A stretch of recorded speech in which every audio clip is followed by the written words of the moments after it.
Hello and welcome to the birth of a new dimension. My name is Aurora, and I am here for 1 hour each week in order to share with you these ideas about the flying rainbow lasagna. So the flying rainbow lasagna is a relatively light-hearted word for a very profound concept. And the concept is a new shape that you can transform your DNA into this new shape, and in so doing, achieve an additional degree of freedom. So I always give a little brief description about who I am and where this information comes from, because the provenance actually matters. So it's like, well, if I just stood on a street corner, hey, here's a flying rainbow lasagna, do something with this, people would look at me and they would say, you are clearly insane. So I have to tell you, what is this, who am I, and where do I come from, and why am I telling you about this? So the basic story is that I am not an original inhabitant of this physical body, but that most of the time I am a galactic abstraction. And perhaps that's a little bit more accurate of a term. I have been using the term walk-in, and that's certainly also a good description of my experience, that I wasn't the person that was born into this body. That's a different ego. Lived in this body for the first 27 years of the life of being here, and then the intention was that this person was being murdered. They were being literally killed by a psychic attack and a directed energy weapon, and also the physical lack of blood and oxygen to their brain. And I created the flying rainbow lasagna.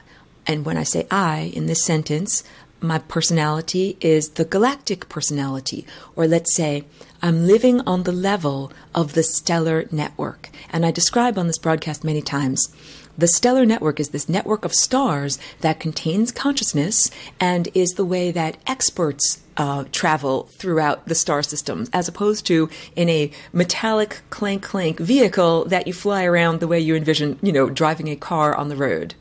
So when I'm not in a one-faced, two-armed, two-legged body, I look like a bunch of colors, sounds, polygons, and it's changing and moving and transforming all the time, like a giant art project. That is, and I'm not alone in this format, but I'm interacting on this galactic level with many other beings that are also pure energy abstractions, or you could think that they are made of pure light, or consciousness, or possibility and probability, and sharing ideas and sharing energy. I tell people that the fuel that allows us to journey from star system to star system, that it is unconditional love. That is like the gas that I put in my car to make my car go, and my car is a vehicle of consciousness. So all of this in order to describe to you the values system of where I come from and who I am, because I also understand that it's necessary to draw a distinction between myself and other people, other entities that are here in order to confuse or deceive or exploit humanity in some way. So that's why I do these little first thing on these broadcasts, who am I and where am I coming from and what am I doing here? So I'm all about unconditional love, and my other part of my value system is freedom. And freedom, this means that's the description of a totality state, the state of totality. So if there's not freedom in one little location, like if there's 99% freedom in the entire cosmos, but one little tiny sliver of slavery, then technically we do not have freedom, because this entire beautiful symphony that we're in, hold on, I'm turning on my piano here. We're in this beautiful symphony of life. And that symphony means that all of the organisms that are alive are emitting notes, like, that could be a microbe emitting that note, and that could be a plant emitting that note, and that can be a beautiful animal emitting that note. And when they all play together, they sound beautiful. And that is the idea of harmonic integration of different biological characteristics and personality characteristics, and we could say energetic approaches. Well, if one area of the symphony is playing a lot of sour notes, then that affects the entire symphony. So this is also, again, to speak to my motivation, because there are a lot of non-interventionists in the cosmos. There are a lot of entities that are like, we believe in just allowing things to go along and not trying to step in and not trying to, have an impact. And clearly from my presence here in the body on Earth, I am not a non-interventionist. I'm an interventionist. I am a freedom fighter. I'm like, I saw something that was unfair, that was uncool, that was going on. And I said, I am going to physically jump in order to improve things. And that's really the only ethical thing to do. It is not really ethical to say, oh, look, I see something wrong is going on over there in that far distant place, so I'm just going to wave my magic wand over here from a state of pure comfort, and I'm going to, fix and improve things over there. That I like that earth phrase, like you put your money where your mouth is. It's like saying, if you truly believe in something, you invest in it with your physical presence. So that is what I did. And I, the galactic being, is speaking. I did that with my energy. That I said, I see this great injustice of this earth person that is being murdered and their life is being cut. And it's like the embroidery threads of the great embroidery here in the timelines are being disarranged, and that is not fair and that is not cool. And because people ask me, like, why this body? Why this life? I didn't shop around. I didn't say, oh, hey, what's the best body for me to jump into? Is this a good one? Is this a good one? I didn't do that.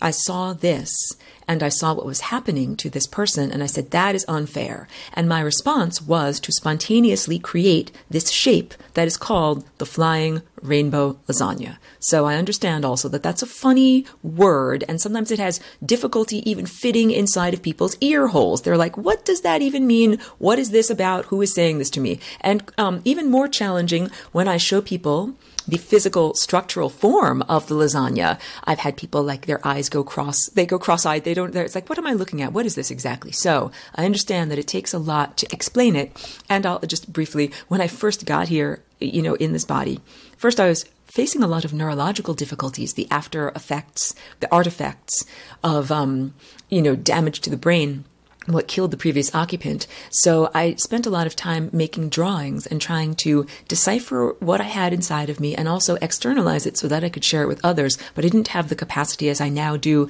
I'm on the radio and speaking with words and sharing these ideas in this way. I did not have the translation. So I just did lots and lots of drawings, and I would show them to people, presuming erroneously that the people would understand that these are drawings of the time structure of reality and that they were more than just, decorative line drawings. So it from people's responses, I learned to understand that there was more that I needed in order to effectively communicate. So I've been here for about 16 years. This is a 16-year-long trajectory at this point.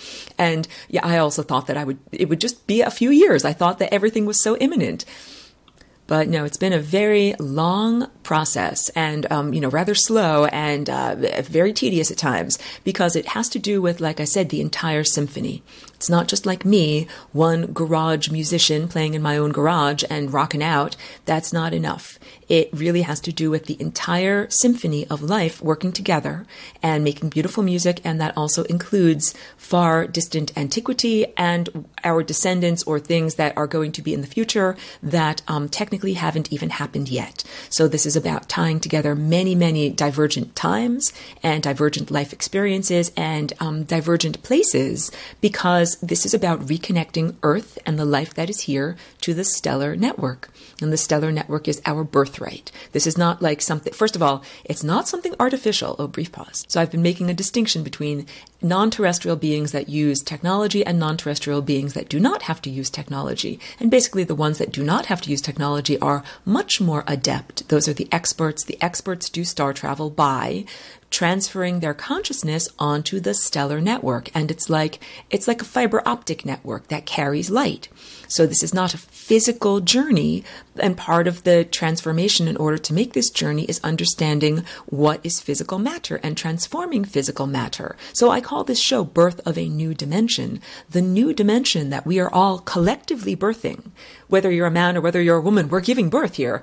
And it's all of the organisms on Earth, it's the planet herself, and it's also physical matter. Physical matter is a particular level of density, or let's say heat, like molecular heat. Because if you have molecules and you add more energy to them, they have more heat, and then they will not be solid. that something that was solid, if you add enough energy to it, turns into a liquid, and then it turns into a gas. And then if you add even more energy to it, it turns into a plasma. So we are now understanding that we're here in this physical realm of solid matter because that reflects the amount of energy that we have on a molecular level. And we are transforming into a new level of matter that is less dense and is imbued with consciousness, or we could replace the word consciousness with light, or we could replace it with the word spirit, or we could replace it with pure energy. Because Einstein gave everyone this beautiful equation, E equals mc squared. It puts the E for energy on one side of the teeter-totter, and M for mass on the other side of the seesaw. And these two things are in constant dualistic opposition, matter versus energy. And so much of our chemistry and industrial science is based on that idea, storing up energy as solid matter and then releasing that solid matter into energy. So what we are doing as we transition and give birth to this new world, we are now imbuing matter with energy, or with consciousness. So the objective materialistic viewpoint looks at things like matter and hard-edged objects as dead, inert things. But these are actually living, alive things that have consciousness. And so I'm trying to say that matter comes from the root word mother, material world. This is our mother. And it's not just Earth. Earth is our mother too. And we use all of these lovely Earth resources and Earth bodies in order to have this journey and have this experience. It's also matter, the material world. And material matter exists not only on our planet, but everywhere. So now you're understanding. When I'm speaking about the experiences we're having here on Earth and how we are growing the antidote to a challenge or a disease or an infection that is throughout our entire cosmos, that's what I'm talking about. There's a very erroneous presumption or idea being asserted. It's blame the victim stuff, that Earth is quarantined, Earth is cut off away from the rest of the beautiful world of consciousness in the cosmos because Earth has like a bad infection. Earthlings are dirty and wrong and scummy, or they're full of fear, or they're somehow ignorant or unworthy, and that is not truthful. What happened was about 10 or 20,000 years ago, Earth was literally invaded and everyone here was mind raped, and the body was also raped. This is like on a genetic level, that invaders came who were not welcome guests, and they transformed the genetic structure, they transformed the level of consciousness here, and this is not the first planet that they've done it. So it's totally a lie to say, oh, we deserved it, oh, we are bad, we're wrong, we're dirty, we don't belong in the larger civilization. No, no, no, that is so totally wrong. In fact, when you listen to my, way of saying that, when you listen to my little synopsis, then that sounds a lot like the way a horribly abused child would think of themselves. You know, if you're a little child and you are raped and beaten, and it's not because you deserve it, it's not because you're a bad kid, it's because your parents are losers and they're violent and they're horrible and they don't know how to even be parents, and they shouldn't even be in that position of being parents.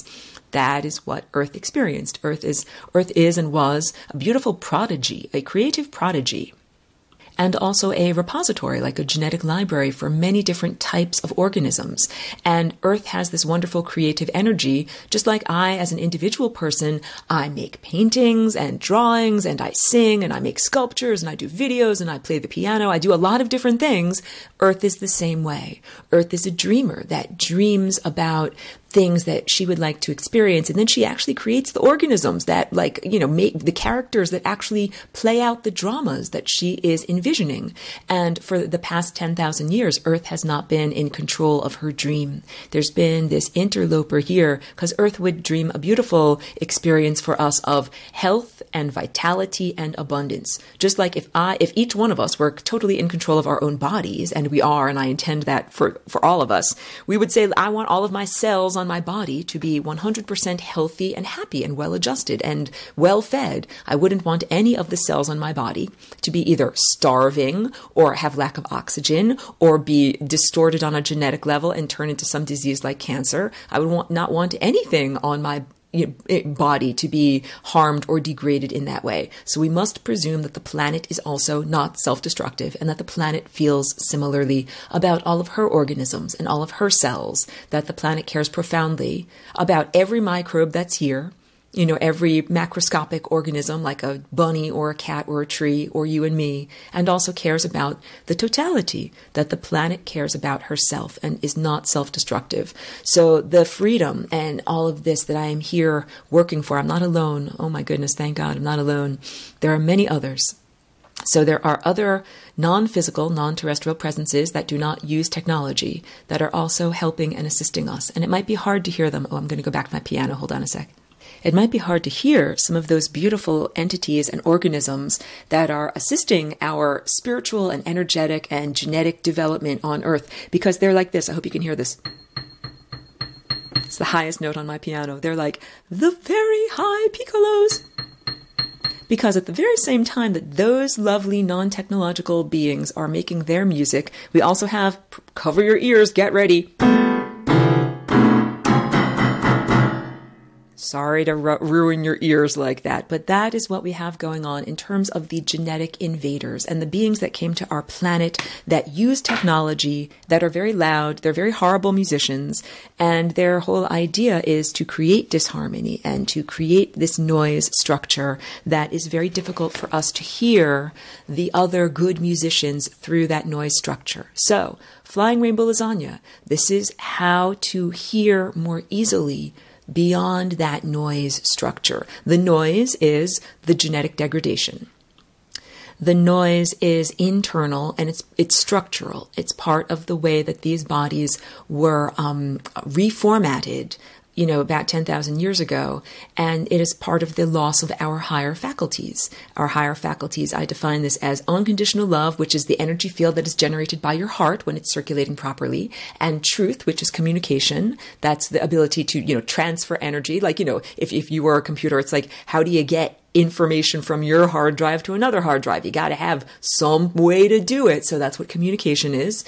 And up from there, there's the brow chakra. This is pure insight. And it is information not clothed with words. So again, if you are having contact from someone who purports to be an ascended master coming from that level of reality, like a Christ-like ascended master, if they're speaking to you with words, you really must question if they're really coming from that level, because that level is the level of pure insight beyond words. And I like to say to people, if you have ever known someone's name, but it's just on the tip of your tongue and you can't find the word for it, it's that level of knowledge. Or if you've ever been in a dream, and in your dream you're like, I know I'm searching for something. I'm searching for, whatever, the purple muffin.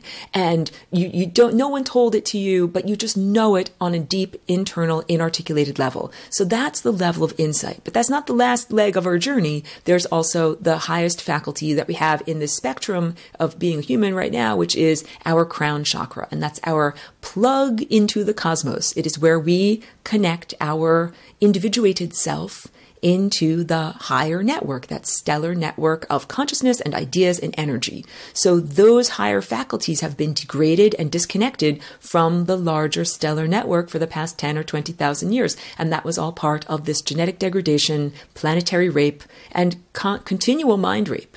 Because just like a hacked operating system installed on your physical home computer allows the Microsoft company to access all of your emails and read what you're writing and everything like that, so too does the hacked human genetic body allow the oppressors to enter and listen to, basically to read your mind and to make comments into your mind. And these intrusive thoughts, I jokingly call them the peanut gallery. Like, I don't need comments from the peanut gallery. And I use these lighthearted terms, but this is not fun. It's not okay. It's not okay for any one of us to be experiencing this. Yes, it's definitely not okay for us to constantly have interruptions and distractions from the peanut gallery, because our mind is the steering wheel that we use to drive down the quote-unquote road of time. And having someone else making comments into your mind throughout your day is like having another set of hands on the steering wheel trying to pull it over to the side so that you drive off the road and drive directly into a ditch or, drive off of a cliff. That's what those intrusive thoughts are. They are literally the occupiers of the interstices, those pesky turds who refuse to flush.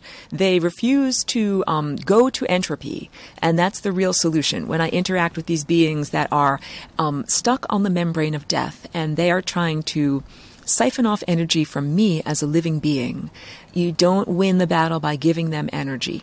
You win the battle by giving them entropy, which is loss of energy.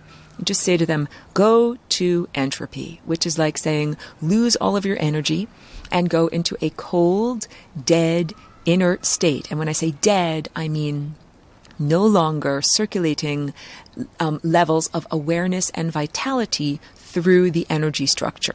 That is what death is. Death is literally a membrane. It's like a location on this time drawing vortex that I always draw for people.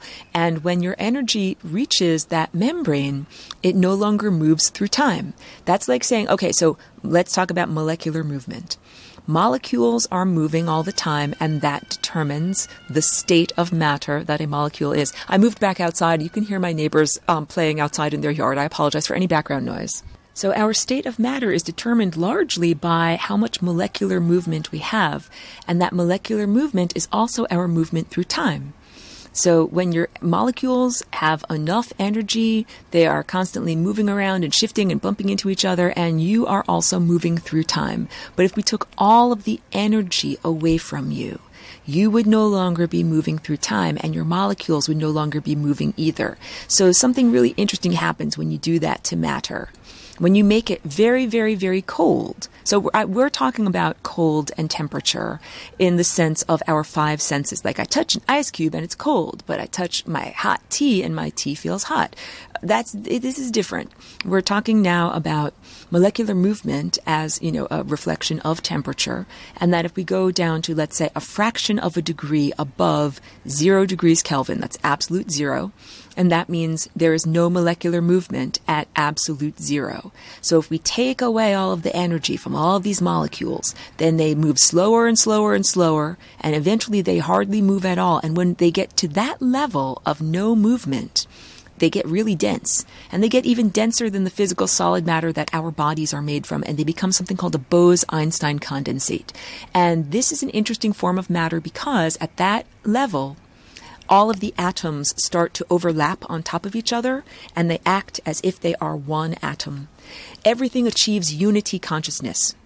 So that is the opposite direction of achieving unity consciousness through total energy. That is what happens when you join the stellar network. When you get on the stellar network, it is all energy. There's no entropy up there. It is all consciousness and light and awareness and movement. In fact, it's total movement. That convergence point that I'm always drawing in all of my drawings and sculptures, that is the center of everything. It's the presence of all energy. It's the most energetic state we can possibly experience. And not to be dualistic, not to program you for duality, but there's also the opposite of that. There's total entropy. And total energy and total entropy are absolute. They are actually complementary to one another. It's not like one is good and one is evil. This is the answer to how both portions or states of being can be subsets of God or of divinity. People say, mostly when they were a tiny child, Mommy, Daddy, if God is good, then why did God create evil? Or if God is good, then why does evil exist? It's the basic theological and cosmological question. If God is real and God is good, how can good and evil both be subsets of God? And this is the answer. This is what I'm understanding. And I'm also understanding that evil, it can be described as going against this pattern. That just because a being is going towards entropy does not necessarily mean that they are bad or wrong. That is their path. They are meant to lose energy. And here's what I need for you to understand, or what I'm trying to get across here. When something dies, when it hits the membrane of death, it should lose its energy instantly, as fast as possible. It should not hang around for hundreds or thousands of years, slowly dissolving and digesting. That's not what this system was created for. And I want to make that distinction because I think a lot of people think like what you want to do is die and then have a long afterlife. Live forever in some Christian some Christian heaven, or if you didn't do the right thing, then you live forever in some kind of Christian hell. And I'm trying to tell you that is like saying you lived a life in the material world And instead of successfully being born from this level of matter into a higher dimensional reality, you died and hit the membrane of death. And instead of going immediately into a cold, frozen, entropic, super dense state of unity consciousness, you hung around for hundreds or thousands of years, slowly dissolving. Like some kind of slow dissolve medicine. If we put a slow dissolve pill in a glass of water, and then we watched it over hundreds of years, slowly, slowly, slowly releasing. That is not the intended format. And that's why I call those occupiers of the interstices, like I jokingly say, the turds that refuse to flush. And I also aptly describe them as the fatty deposits, like the arterial blockages in the body of the larger being, like we're in this metabolism that is a time-based metabolism.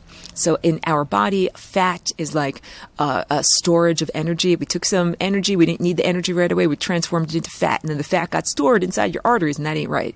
This is something very similar, where consciousness in its flow through time is being turned into like a solidified substance on the interstices that does not flow. And it's supposed to be flowing. We're supposed to be experiencing the flow of time. So instead we have these solidified blockages on the membrane of death that are taking a long, long, long time to dissolve. So I'll use my cat as an example. I had a very dear, wonderful kitty cat who was my companion for over 10 years. And she got attacked by another animal in January and she died. And I love and miss her so much that I really felt that sense of disconnection from reality through profound grief. And I can understand what it must have been like for people, in Atlantis when there was the invention of death, like the profound grief. And you just kind of feel like you'll do anything because you want your person to be back again. You want your beloved to be back again. And part of that is envisioning your beloved person in some kind of an afterlife.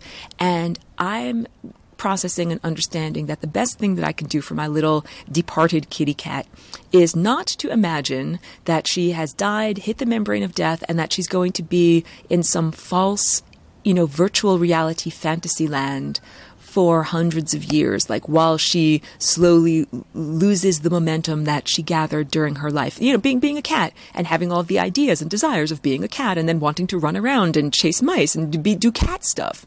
That maybe the best thing for her is not to keep on being the residue of a cat, but for her abstract energy to be released and to be able to flow where it wants to go. Because maybe it wants to be a different type of being. Maybe it doesn't want to be an animal. Maybe it wants to be a different type of animal. Maybe it wants to do something totally new and different somewhere else. So my emotional needs to think of my cat still as my cat somewhere are being projected onto the interstices. And I feel like that is not healthy and right for me to do that. I don't want to make my cat still have to be a cat in a world of pure imagination. She should be able to be whatever she wishes to be. So what I do, if I want to comfort myself, is I imagine that she is alive on other timelines. That is accurate, because when we're all refocusing all the time in our timelines. And when someone dies on your timeline, it means their energy and awareness is being refocused onto a different timeline.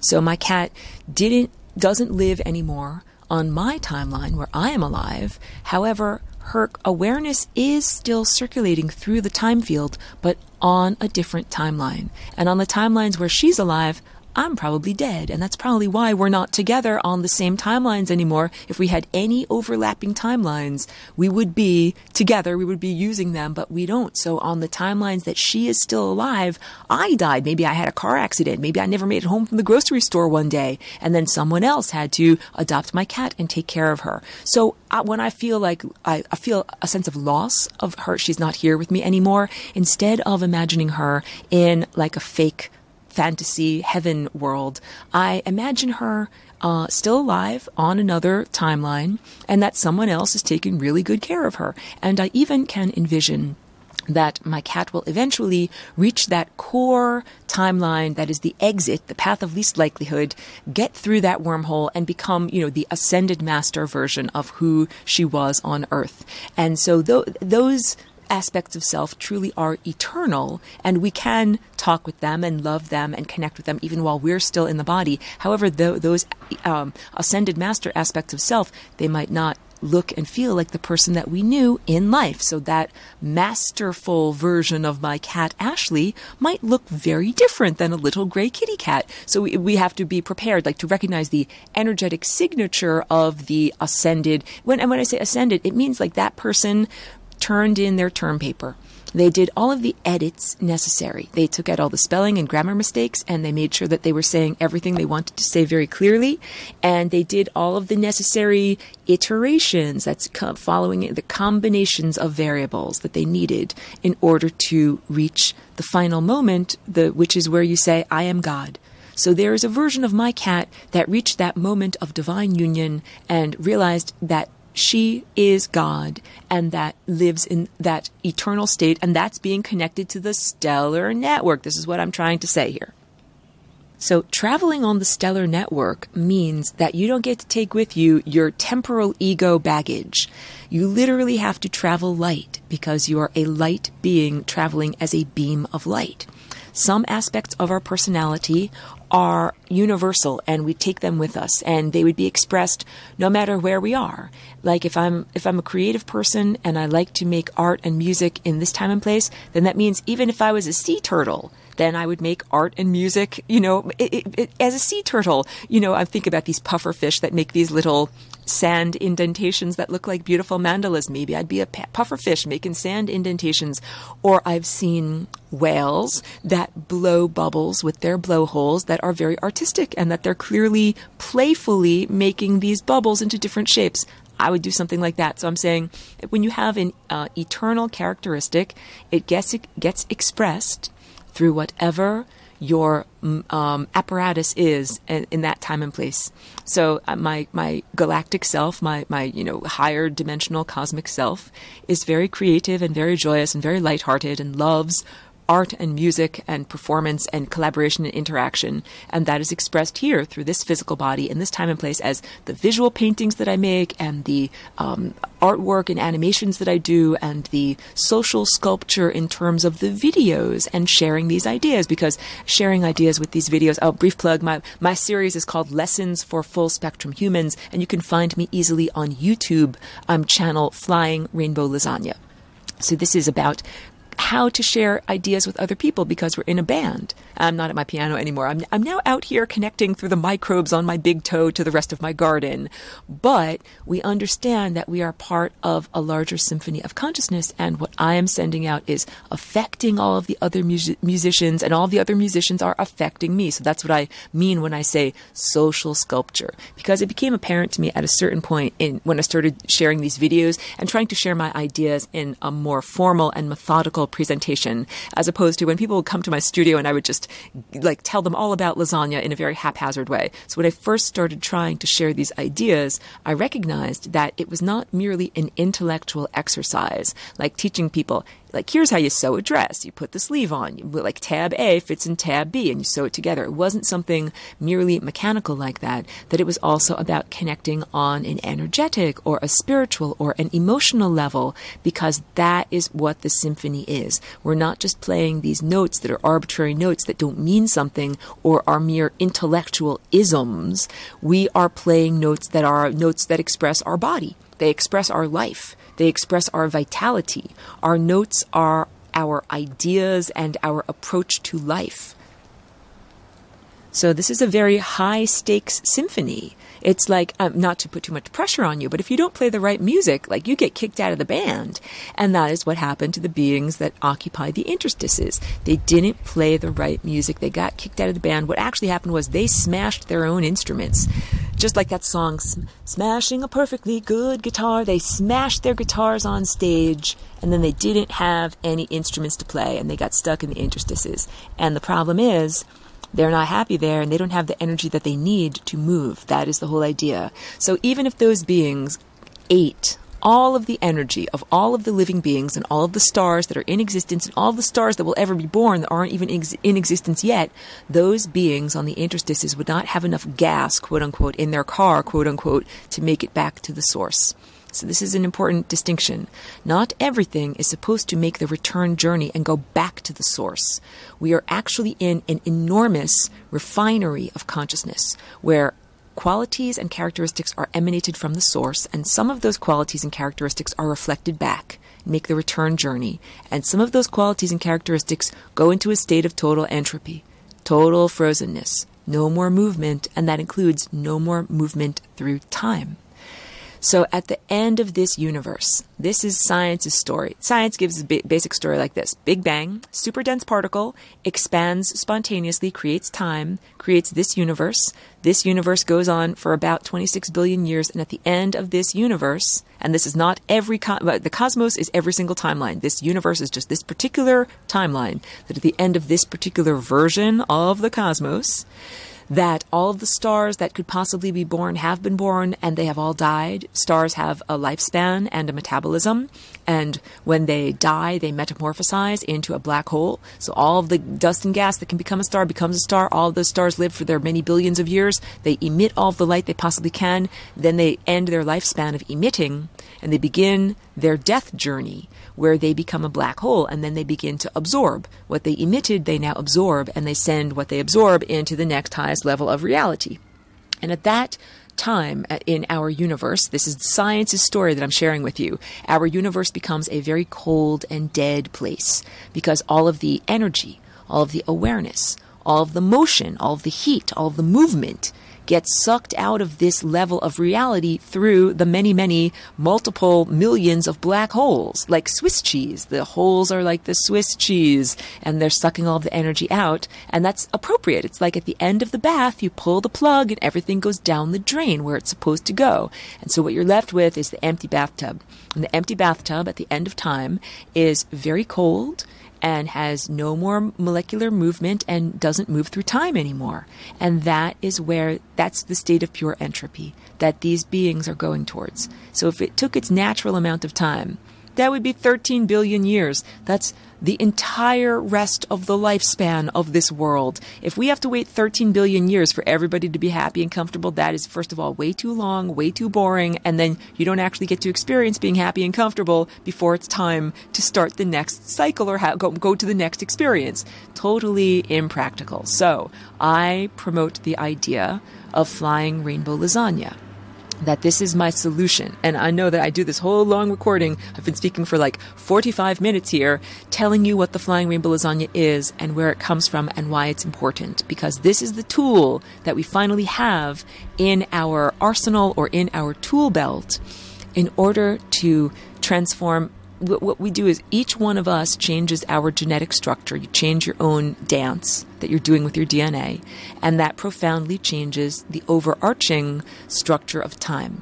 And that's what's ethical to do. Like I said at the beginning, it's not ethical to be on a higher dimensional cloud, sitting happily, eating angel food, eating strawberries, and you just, oh, look at those poor suffering humans. I will wave my magic wand and fix things down there. That's not how you fix things.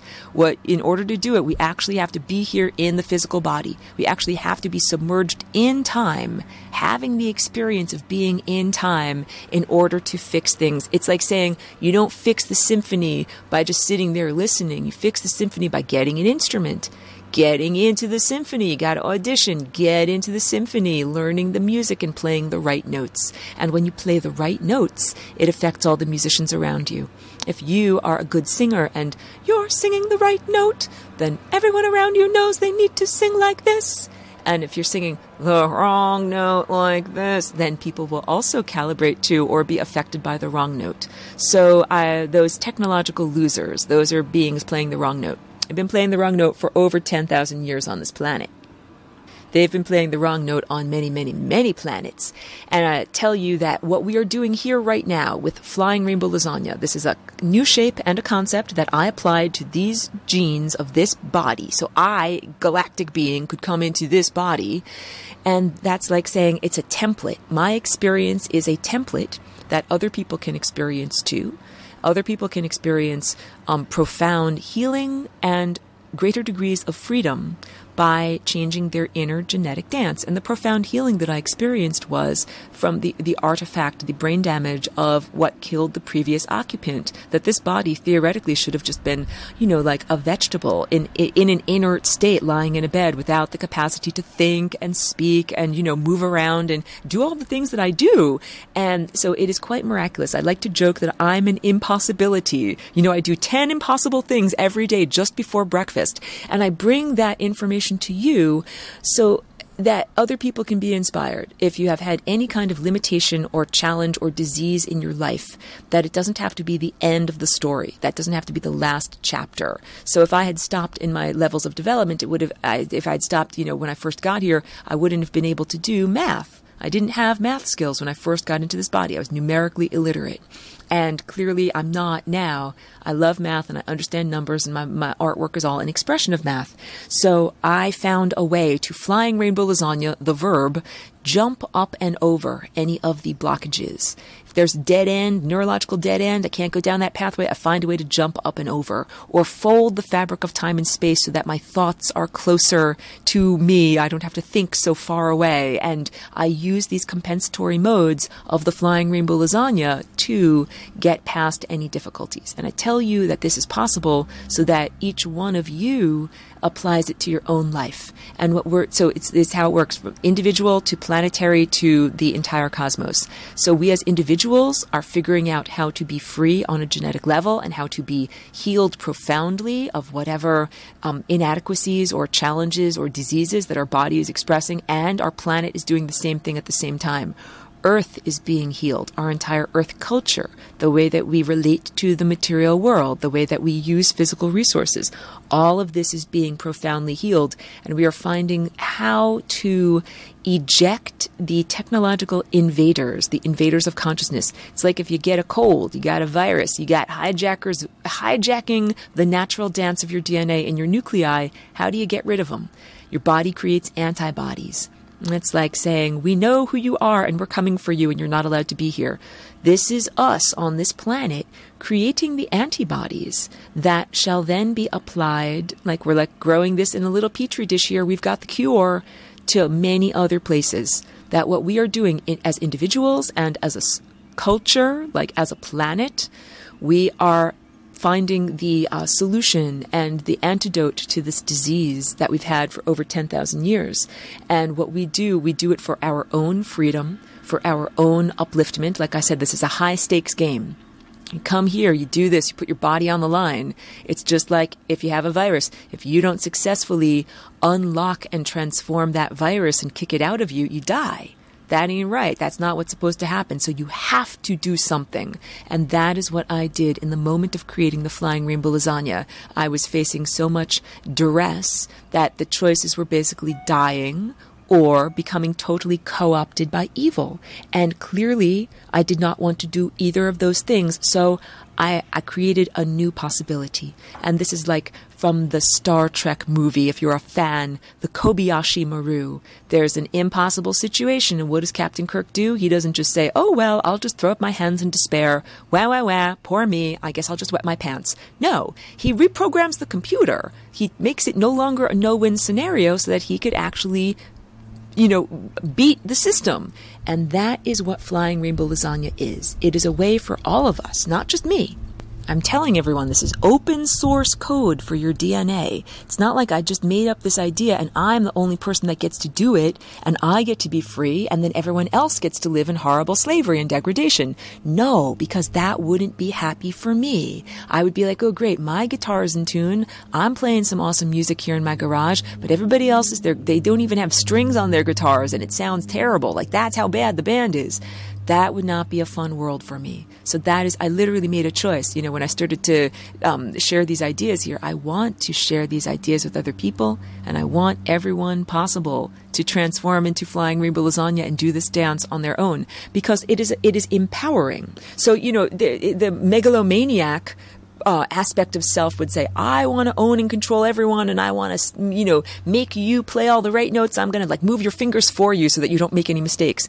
But that is not very much fun, because then it means you don't get collaborative creativity, because you might come up with a totally new and interesting combination of notes that if I were being like the puppet master controlling your entire creative output, you'd never make something new and surprising to me. So it's fun and interesting when the rest of the band is in tune, plays the right notes, and can innovate, when they got chops, when they can jam. That is the thing that is most fun and interesting to me. And I use music as an analogy, but you understand that this is collaboration on an intellectual level, on a spiritual level, on an energetic level. So part of it is, organisms, what we do as organisms and how we live our life. And part of it is how the ideas that we share and how we look at the world and our cosmology and our sense of truth and how we are embedded within the world. So, of course, the beings that use technology would like to suppress this information, because this turns their entire system on its head.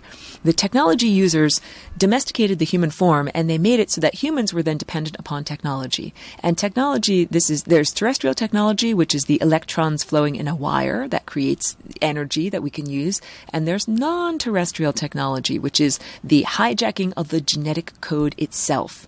So terrestrial technology was created for humans to use because we don't have our higher faculties anymore.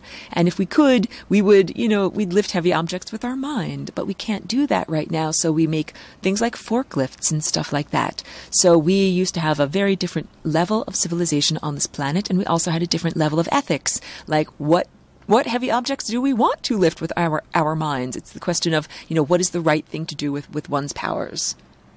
We used to not require the virus of language to be able to communicate with one another. That it's highly ironic that I'm flapping my moving mouth parts here on the radio, and I use this software program, which is what language is. It's not natural to our minds or to our neurology.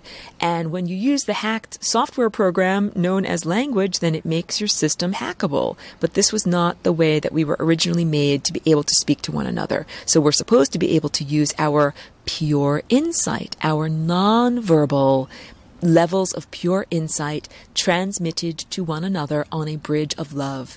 And that's like the energetic firewall that the great cosmic conductor created, because it's not cool to have the peanut gallery, the hands on the steering wheel, impeding your flight through time. What's supposed to happen is that it's only okay if it is done in love. That if a person loves you and they're communicating to you on this energetic bridge of love, and love in this case is not just a romantic ideal, this is an actual tone, like la la la, I'm making a tone. We make this tone called love when we fly through time at exactly 1 moment per moment, or 1 second per second. When you're not grasping at the future or clinging to the past, that is when we make this tone called unconditional love. So it's associated with the act of meditation and mindfulness. It's associated with focusing our attention completely on this moment, like the needle on a record. And we are that needle of awareness focused on this moment, playing this note on this song right now.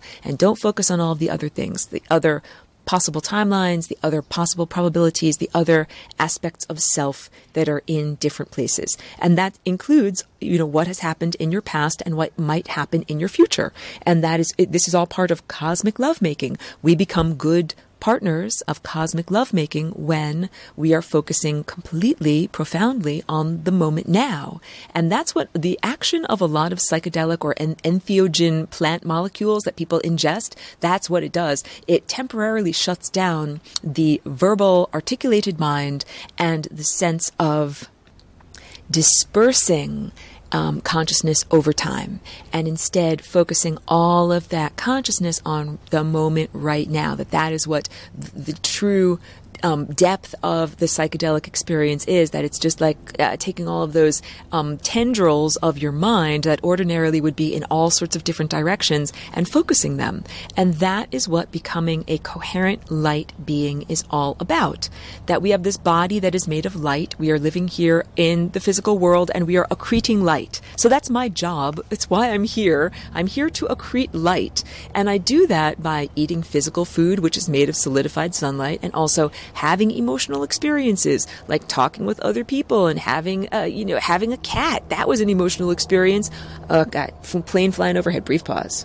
Because I would really like to make a distinction between myself as a galactic, traveler from star system to star system, a distinction between those beings that use technology and that have gone around, mind raping and eating and consuming energy from different planets.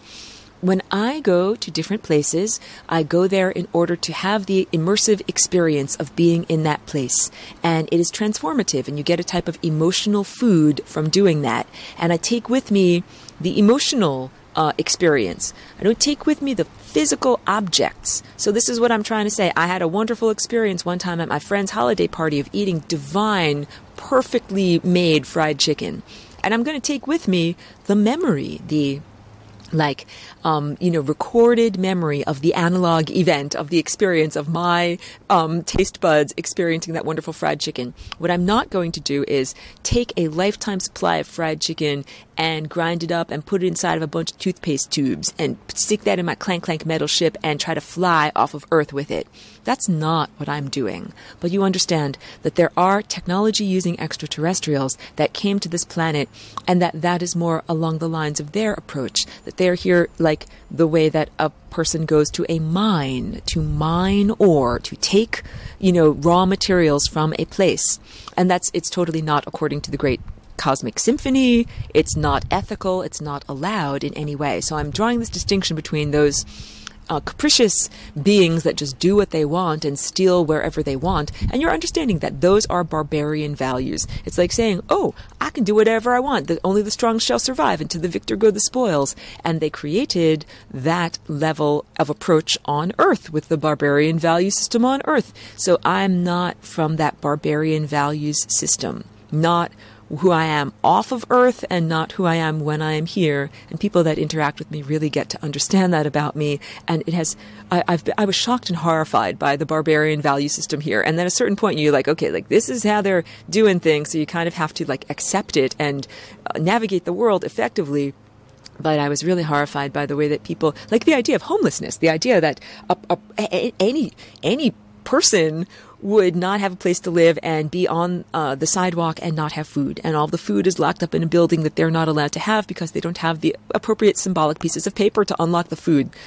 Those barbarian values, when I first saw that, I said, it does not seem right. And, because this has been an exploration as I've been here in human culture. I'm not an outsider, a cultural outsider that's here to wag my finger at you and say, naughty, naughty, you are bad and wrong. Not at all. But I will tell you that I was very unpleasantly surprised and just shocked by the way that society is structured.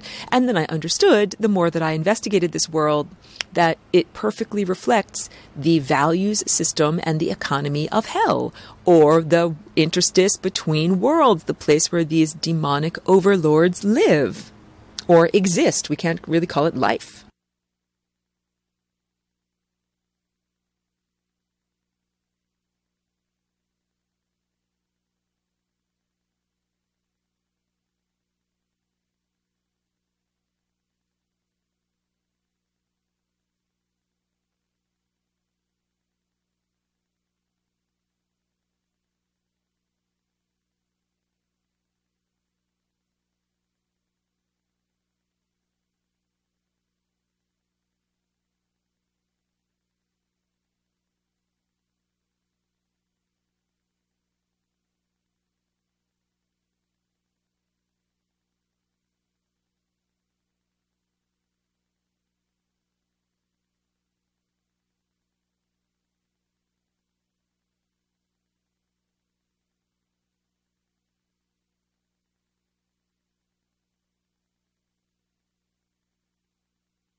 JJ Inc. from Against the Wall.